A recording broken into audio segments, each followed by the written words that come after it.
So now that we understand the intuition behind our regression algorithm, we can run and evaluate our regression. We will write the Python code to actually crunch the numbers. So I hope that at this point you still have your Jupyter Notebook open and your session is still connected.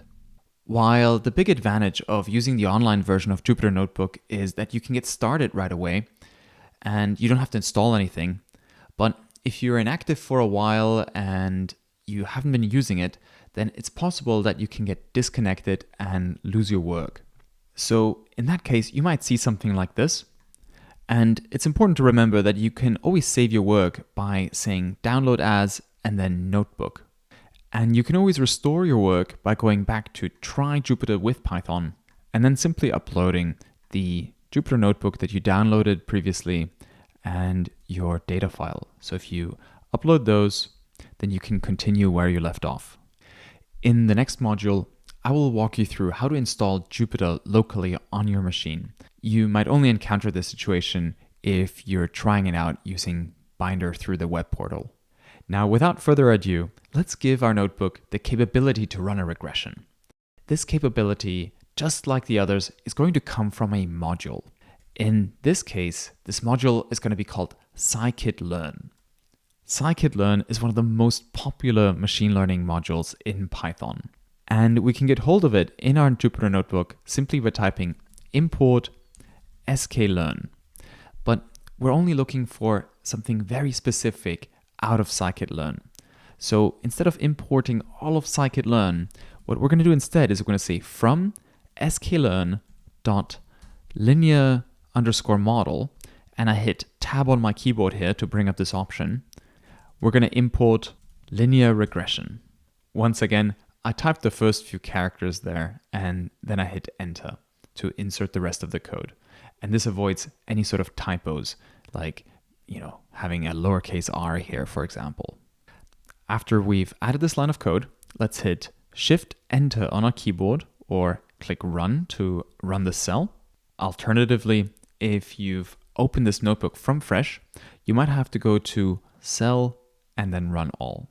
Let me add a few more cells here at the bottom. And then we can add the code to run our linear regression. The task of running a linear regression for calculating the slope of our line and the intercepts is once more going to be done by an object. So we're going to create this object and we're going to give it a name. So I'm going to call it regression. And I'm going to set it equal to linear regression with some parentheses at the end. This bit of code here will create our object and we're going to be storing it inside here. So we can always refer to our linear regression by the name regression. So now that we've created our object, we can actually tell it to do something. We can tell it to run our regression. And the way we're going to do that is simply by using the regression and then putting a dot after it and then writing fit. And inside the parentheses, we have to tell it two things. Namely the features, our x, and our labels, our lowercase y. When we hit Shift Enter on the cell, it will crunch the numbers. And just like that, we've actually run our regression. Now, I know we don't see any output here, but trust me, the numbers have been crunched. And to prove this, we can pull up the slope coefficient and the intercept that were calculated by our regression. We can get hold of the slope through our regression object. So regression.coef, and here I'm hitting tab on my keyboard to bring up that menu there and then hit enter to insert the code. Now you can of course type this out and you'll get the same result, but just remember that there's an underscore here at the end that's part of the name.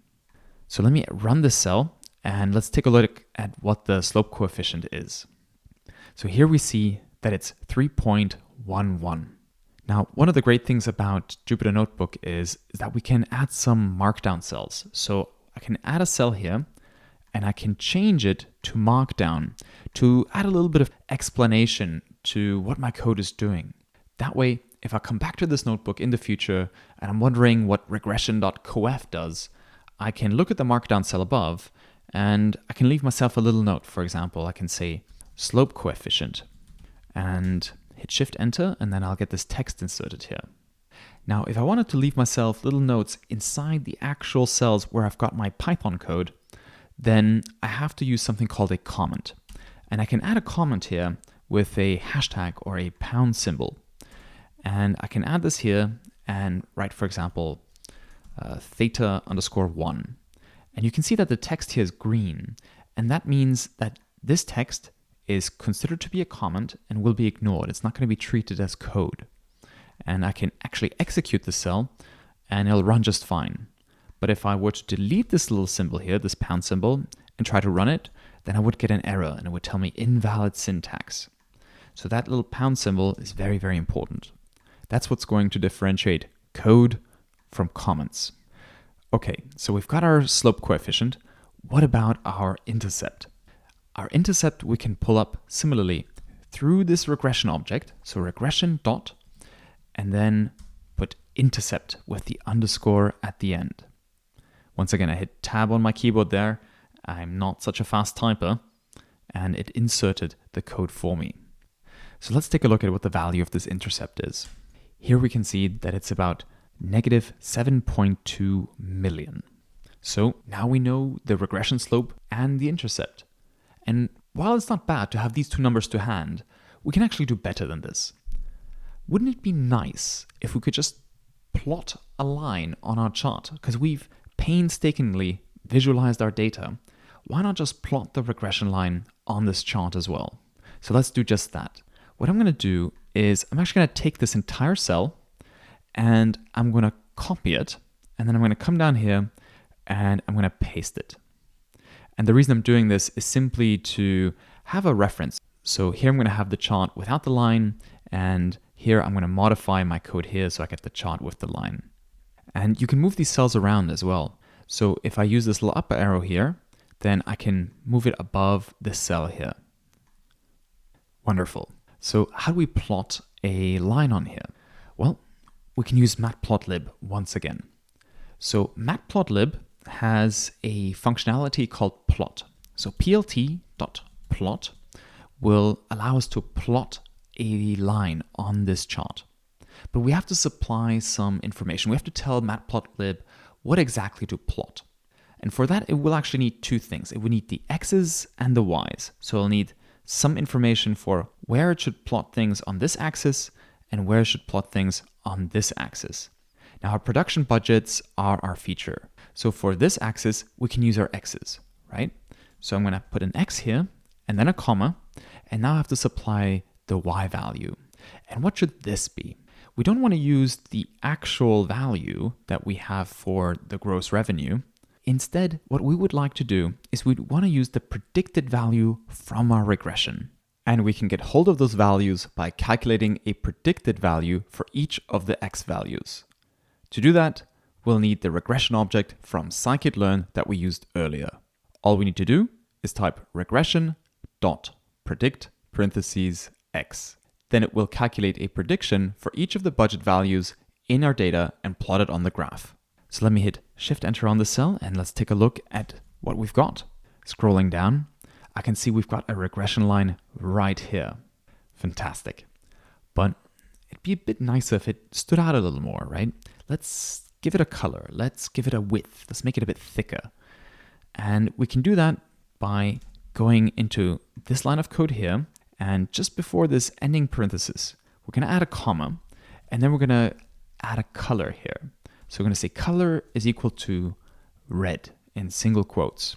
And that will make our line red, as you can guess. And to make it thicker, we can specify the line width. So line width, all in lowercase in one word, is equal to, let's try 4. If I hit Shift-Enter to refresh my cell, then I can see that my regression line now is a lot thicker and it's changed in color. What we see now is we see the relationship between our production budgets and our movie revenue as predicted by our linear regression model. And that means we can move on to the final part of our data science workflow, namely evaluating and analyzing our algorithm's performance. How did we do? Did we do a good job or a bad job? What can the movie's budgets tell us about the movie revenue? This is the point where we have to think very, very hard about our model. The question that we should ask ourselves at this point is, are these parameters actually plausible? Let's take a look at that slope coefficient. It's 3.11. It means that there's a positive relationship between budget and revenue.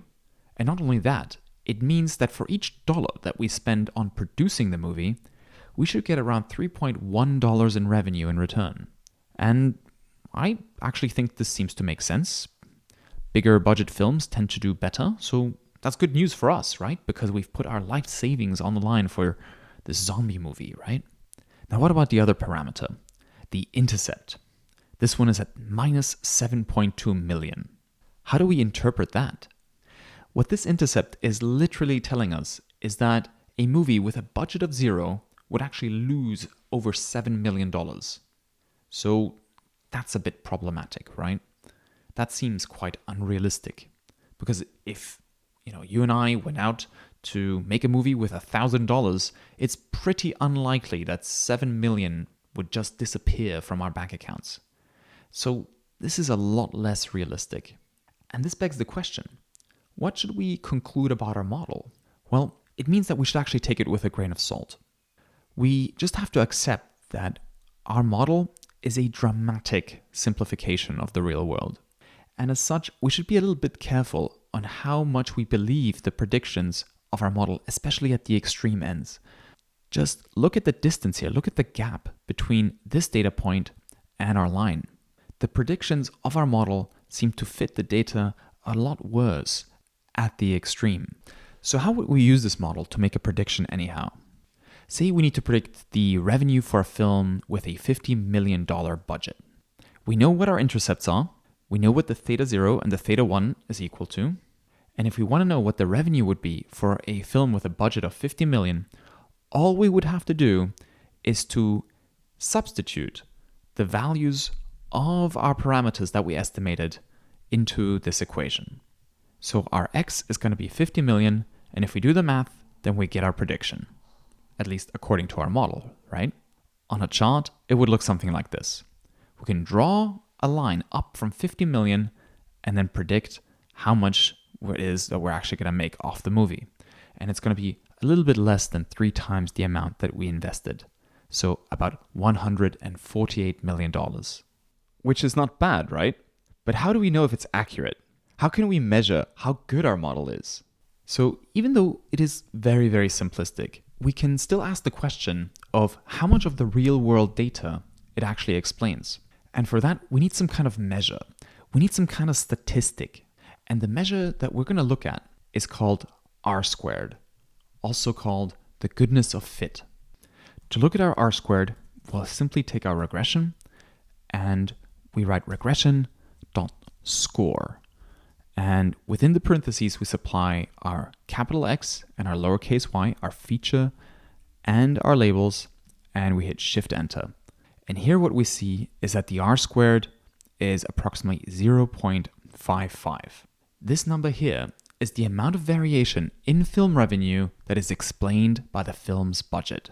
And I gotta say that 55% is actually pretty good. Because think about it this way. Our very simplistic model with a single feature, namely the production budget, can explain around 55% of the variation that we see in worldwide movie earnings.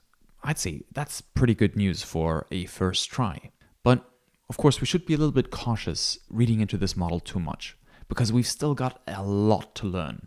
For example, how would our model do if we added more features, like how long it took to make, or if it's a sequel? Would we get more realism?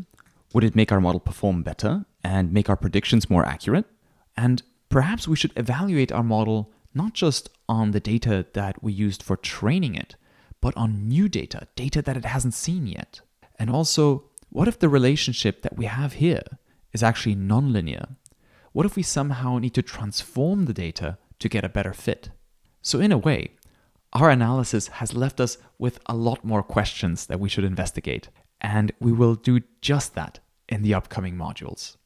Well, you got started on the first project and you went through the whole data science workflow. You've gathered the data, you've cleaned the data, you've visualized it, and then you ran a machine learning algorithm, and then you've evaluated the results, and you've even made a prediction. But this is only the start. We've got a whole lot more ground to cover, and we'll dive deep into a lot of these concepts and the techniques that we've introduced here. In the next module, we're going to install Jupyter, and we're also going to learn a little bit more about regression. But the real focus will be on learning more Python programming. From there, we're going to learn about gradient descent and how optimization works for many machine learning algorithms that we're going to encounter. And after that, we're going to use multivariable regression and predict some real estate prices in Boston. From there, we're going to build an actual spam filter from scratch using a naive Bayes classifier. And then we're going to take it up a notch, and we're going to dive into deep learning with neural networks and TensorFlow.